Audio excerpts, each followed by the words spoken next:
បាទជំរាបសួរថ្ងៃនេះខ្ញុំសូមធ្វើវីដេអូបែបខ្លីបន្តិចវីដេអូនេះគឺរបៀបនៃការផ្ទេរ data ពីទូរស័ព្ទមួយទៅទូរស័ព្ទមួយដោយមិនបាត់បង់ឯកសារទាំងអស់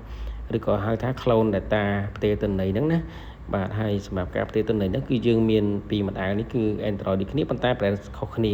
មួយ Oppo និងmodel ទូរស័ព្ទថ្មីគឺ Oppo ហើយដែលទូរស័ព្ទដែលត្រូវការផ្ទេរចូល Oppo ហ្នឹងគឺ Tecno អញ្ចឹងមាន Oppo និង Tecno ហើយសម្រាប់ការផ្ទេរហ្នឹងគឺបើសិនជាយើង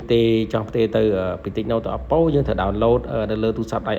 Tecno គឺយើងត្រូវការ download Oppo Clone Phone តែបើសិនជាយើងចង់ផ្ទេរពី Oppo ទៅ Tecno វិញនៅលើទូរស័ព្ទដៃ Oppo យើងត្រូវដាក់ការ download កម្មវិធីរបស់ Tecno វិញណាការផ្ទេរគឺវាផ្ទុយគ្នាអញ្ចឹងឥឡូវនេះយើងផ្ទេរពី Tecno ទៅ Oppo អញ្ចឹងនៅលើ Tecno គឺយើងត្រូវការ download កម្មវិធីមួយគឺថា Oppo Clone Phone តែបើសិនជា Oppo ដូចគ្នាគឺវាមាន Oppo Clone Phone ដូចគ្នាហើយអញ្ចឹងបងប្អូនមិនបាច់ពិបាកទេគឺយើងអាចបើកកម្មវិធីហ្នឹងផ្ទេរដល់តែម្ដងបាទហើយឥឡូវនេះគឺយើង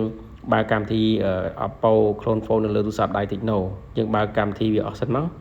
យើងចូលបើកកំណត់តាមការកំណត់របស់app ហ្នឹងបន្ទាប់មកយើងបើកកម្មវិធី Oppo ទៅហើយសម្រាប់ Oppo ហ្នឹងគឺយើងមានជំរើសដែរណាសម្រាប់ Oppo ហ្នឹងគឺយើងយកនោះយើងរើសថ្មីណា new device ណានោះបាទ new device យើងរើសមកប៉ុន្តែលើនេះមាន Oppo ហើយនិង Android អញ្ចឹងយើងអត់យក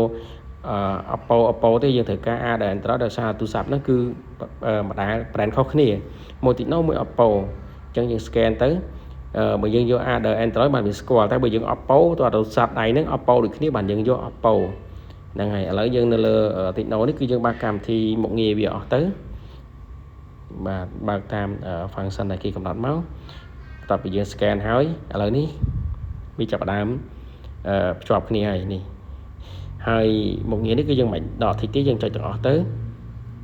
បាទយើងកំណត់តាមគេទៀតមកបាទយើងបើកអស់ទៅ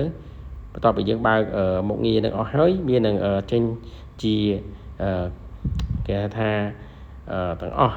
កម្មវិធីមកទាំងអស់ហើយដើម្បីឲ្យយើងផ្ទេរនឹងហើយក្នុងកម្មវិធីទាំងអស់ហ្នឹងបើយើងចង់ផ្ទេរមួយណាក៏ផ្ទេរទៅយើងមិនចង់ផ្ទេរយើងដកតិចចោលទៅតែយើងចង់ផ្ទេរទាំងអស់គឺយើងចុចទាំងអស់ហ្នឹងតែតែម្ដង